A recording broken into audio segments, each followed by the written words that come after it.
یعنی ابن الیہ نے ابو حیان سے، انہوں نے ابو زرعہ بن عمر بن جریر سے، اور انہوں نے حضرت ابو ہریرہ رضی اللہ عنہ سے روایت کی۔ کہا رسول اللہ صلی اللہ علیہ وسلم ایک دن لوگوں کے سامنے تشریف فرما تھے۔ ایک آدمی آپ صلی اللہ علیہ وسلم کے پاس آیا اور پوچھا، اے اللہ کے رسول، ایمان کیا ہے؟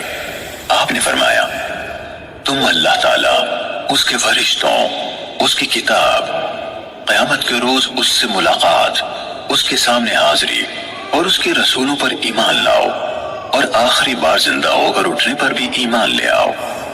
اس نے کہا، اے اللہ کے رسول، اسلام کیا ہے؟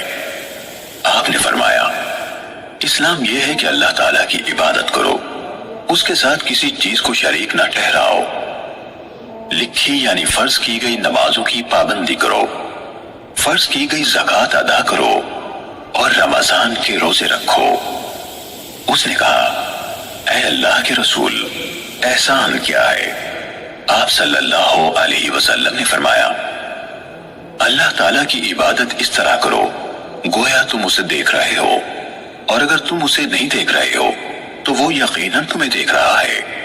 اس نے کہا، اے اللہ کے رسول، قیامت کب قائم ہوگی؟ آپ صلی اللہ علیہ وسلم نے فرمایا، جس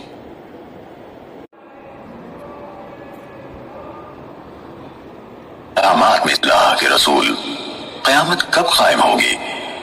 آپ صلی اللہ علیہ وسلم نے فرمایا، جس سے سوال کیا گیا ہے وہ اس کے بارے میں پوچھنے والے سے زیادہ آگاہ نہیں، لیکن میں تمہیں قیامت کی نشانیاں بتا دیتا ہوں۔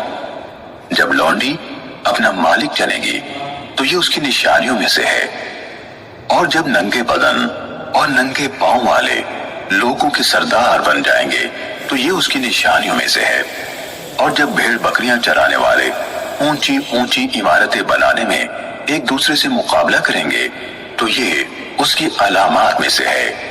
قیامت کے وقت کا علم ان 5 چیزوں میں سے ہے جنہیں اللہ تعالیٰ کے سوا کوئی نہیں جانتا ہے۔ پھر آپ صلی اللہ علیہ وسلم نے یہ آیت پڑھی، بے شک اللہ تعالیٰ ہی کے پاس قیامت کا علم ہے، وہی بارش برساتا ہے، اور وہی جانتا ہے کہ ارحام یعنی ماؤں کے پیٹوں میں کیا ہے۔ کوئی زیرو نہیں جانتا کہ وہ کل کیا کرے گا، نہ کسی متنفس کو یہ معلوم ہے کہ وہ زمین کے کس حصے میں فوت ہوگا۔ بلا شبہ اللہ تعالیٰ علم والا خبردار ہے۔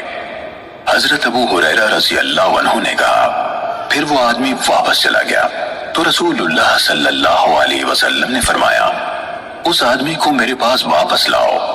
صحابہ کرام رضی اللہ عنہم اسے واپس لانے کے لیے بھاگ دوڑ کرنے لگے تو انہیں کچھ نظر نہ آیا۔